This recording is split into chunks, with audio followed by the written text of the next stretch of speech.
நான் பதில் சொல்ல முடியும். நீங்க அவர் பின்னால சொல்லுங்க பின்னால சொல்லுன்றீங்க, அதுக்குள்ள ரீல் கட்டி மேல போயிடும். புலி பயங்கரமா தாக்கி இருக்கு, மக்களுக்கு ஆபத்து ஏற்பட்டு இருக்கு, அதை பத்தி அவர் பேசுறாரு.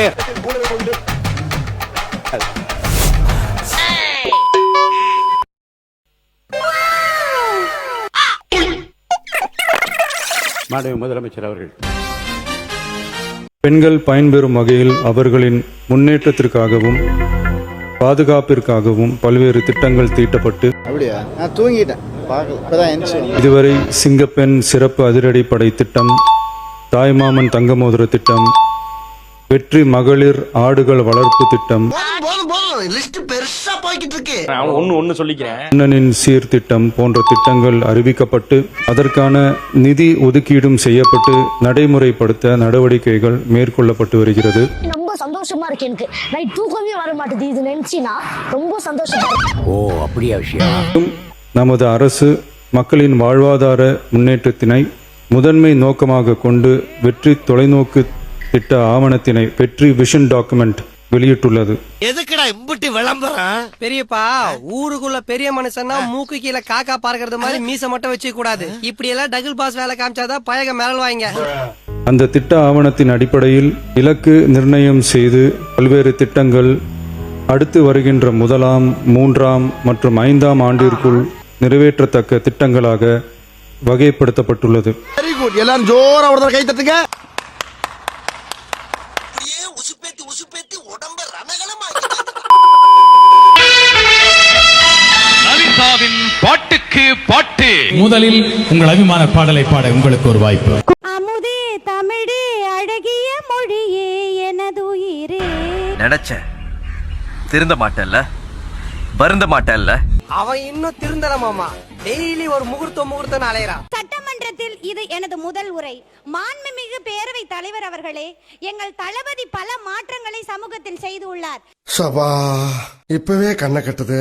சீரியலில் மூழ்கி கிடந்த குடும்பங்களை சிந்திக்க வைக்க சட்டசபை பார்க்க வைத்த தலைமகனே, கொஞ்சம் மழலையின் முகத்தில் புன்னகையாக பரிணமித்த செல்வனே, வேட்டி துண்டு அரசியலை வெள்ளை காக்கி உடையாக்கி மாற்றிய புதிய தலைவனே, அண்ணல் உடையின் அரசியலை அவையில் அணிந்து காட்டியவனே, பெண்களை கொள்கையில் முன்னிறுத்தி ஆணும் பெண்ணும் சமம் என பெரியார் கனவு நாயகனே, புரட்சி தலைவரின் புகழ் போலே புதிதாய் தோன்றிய புதல்வனே, துருவ அரசியலில் துளையிட்டு தூய்மை அரசியல் படைத்தவனே. சிலர் பதவிக்காக வாழ்கிறார்கள், சிலர் பெயருக்காக வாழ்கிறார்கள், ஆனால் சிறல்தான் வரலாறாக ஆகிறார். அப்படிப்பட்ட தளபதி எங்களோட தளபதி. தலைவன் வண்டு முருகன் அண்ணன், கருமை நிற கண்ணன், பேச்சிலே மன்னன், சிந்தனை சிற்பி, சைனடி குப்பி, செயல் சிங்கம், பிரச்சார பீரங்கி. ஒரு வாரமானாலும் எதிரிகளை நேருக்கு நேராக சந்திக்கக்கூடிய போர் குணம் கொண்ட போர் வாள். அவங்க சார்பா பேசிடுறேன். மச்சி இவன்டா. ஆமாடா இவன்டா. எவன்டா? நிறைய இடத்துல இந்த திமுக வந்து அடிக்கடி சொல்லிக்கிட்டே இருக்கிறாங்க, காங்கிரஸ் ஜெயிச்சதுக்கு நாங்க தான் காரணம், விசிகா ஜெயிச்சதுக்கு நாங்க தான் காரணம், ஐஎம்எல் ஜெயிச்சதுக்கு நாங்க தான் காரணம்னு.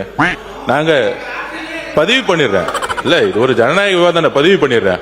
டேய், நான் இது வரைக்கும் இறங்குனது இல்லடா ஃபீல்ட்ல. இப்ப ஸ்ட்ரெயிட்டா இறங்குறடா. நீங்களா நானும் மோதி பாத்துக்கலாம்டா.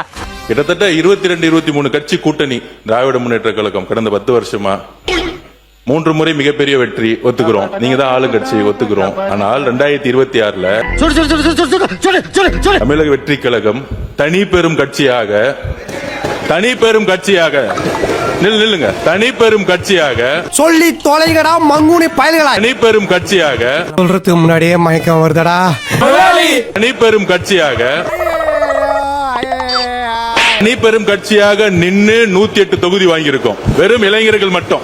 23 கட்சி கூட்டணி இல்லன்னு நினைச்சுக்கோங்க. திமுக 10 தொகுதி ஜெயிச்சிருக்க மாட்டாங்க. காங்கிரஸ் இல்லன்னா, விசிகே இல்லன்னா, கம்யூனிஸ்ட் இல்லன்னா, ஐஎம்எல் இல்லன்னா, சென்னையிலே சொல்றேன், சென்னையிலே இஸ்லாமியர்கள் ஏன் ஓட்டு போட்டாங்க தெரியுமா? விசிகேவும் காங்கிரஸும் ஐஎம்எல் இருந்தாலும் இஸ்லாமியர்கள் ஓட்டு போட்டாங்க. சென்னையில இது வரைக்கும் திமுக இன்னைக்கு அடிக்கிற அடியில மூஞ்சி முகரையெல்லாம் பஞ்சராயிரம் பாக்குறேன். நான் சொல்ற விஷயத்த கவனமா கேளுங்க. இது வரைக்கும் திமுக 62ல இருந்து நானும் பார்த்துட்டு இருக்கேன். பெரிய தோல்விகள் சென்னையில இருந்ததே கிடையாது. ஆனால் தமிழக வெற்றி கழகத்துல 14 தொகுதி தோத்துருக்காங்க. 14 தொகுதி. சிவாஜி இவங்களையெல்லாம் நம்ம பகச்சிக்கவே கூடாது. நீங்க இன்னைக்கு எதிர்க்கட்சியா உட்கார்ந்து காரணம் காங்கிரஸ், நீங்க எதிர்க்கட்சியா உட்கார்ந்து காரணம் கம்யூனிஸ்ட், நீங்க எதிர்க்கட்சியா உட்கார்ந்து காரணம் ஐஎம்எல், நீங்க எதிர்க்கட்சியா உட்கார்ந்து காரணம் விசிகே, நீங்க எதிர்க்கட்சியா உட்கார்ந்து காரணம் கூட்டணி. இத ஞாபகம் வச்சுக்கோங்க.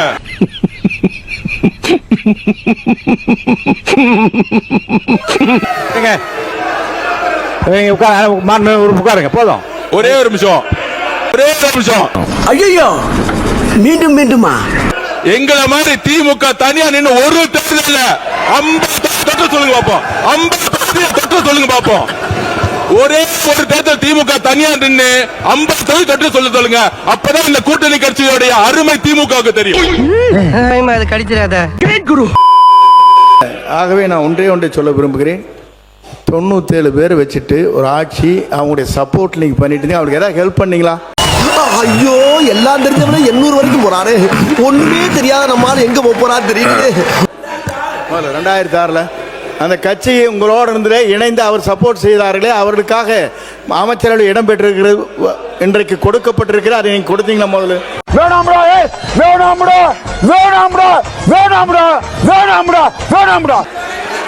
திமுக தனியா நின்று ஜெயிச்சிருக்கா? இல்ல திமுக தனியா நின்று ஜெயிச்சிருக்கா? ஒரு தேர்தலையாவது திமுக தனித்து நின்று வெற்றி பெற்றிருக்கிறதா? சரி 2 பேரும் சண்டை போடாதீங்க. பண்ணீங்களாண்ணே, மத்தியில முதல் பிரதமர்னு சொன்னது திமுக சொன்னார். மத்திய அரசு அமைப்பதற்கு ஆதரவா இருந்தது திமுக. 2 முறை ஆதரவா இருந்தது திமுக. என்ன சப்போர்ட் பண்ண? நாங்க சப்போர்ட் பண்ண. இவங்க மட்டும் 26 பேர் சார் சொல்றேன், நான் சொல்லிடுறேன். 26 பேர் இல்ல, பாமகவை சேர்ந்த 21 பேர் 22 பேர் அன்னைக்கு இருந்தாங்க. பாமகவை சேர்ந்த 22 பேர் இருந்தாங்க. எனவே இவங்க ஆதரவு மட்டுமல்ல, பாமக ஆதரவு எங்களுக்கு இருந்தது. எங்களுடைய ஆதரவுல மத்திய அரசு அமைச்சிட்டு இவங்க எங்களுக்கு ஹெல்ப் பண்ணாங்களான்னு கேட்கிறாரு. ரொம்ப மாண்பு பேரவைத் தலைவர் அவர்களே, மாண்பு முன்னாள் அமைச்சர் அவர்கள் பேசுகிற போது 11 அமைச்சர் வாங்கிட்டு தான் நீங்க இதை பண்ணீங்க. நல்லா தெரியும். நாடே 11 அமைச்சர் அங்கே இடம்பெற்றீர்கள், மறந்து விடக்கூடாது. சூப்பரா மாப்ள கத்துக்க அவன்கிட்ட இருந்து. அவங்க சொல்லாங்க தனியா நிக்க முடியுமான்னு.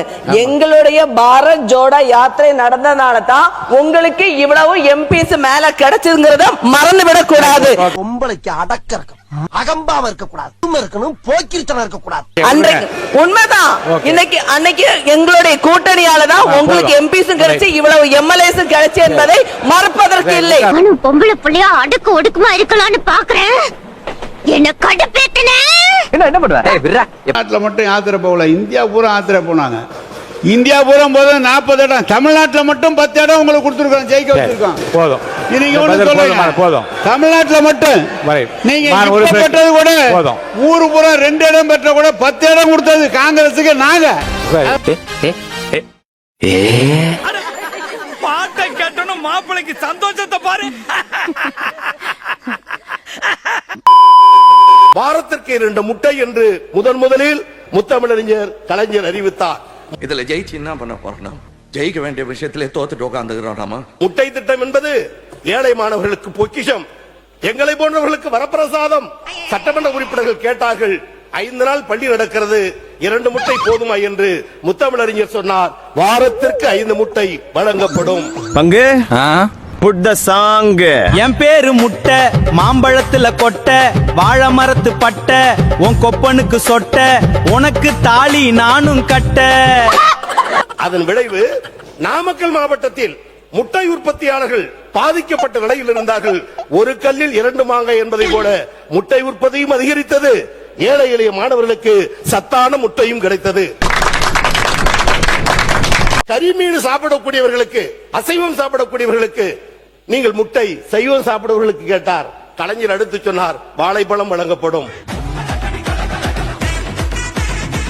எனவே அனைத்து தட்டு மக்களும் பலனடைய வேண்டும் என்பதற்கு அற்புத திட்டங்களை கொண்டு வந்து ஆரம்ப பள்ளியில் மாணவர்களை அதிக சேர்த்தது கலைஞர் அரசு, கழக அரசு.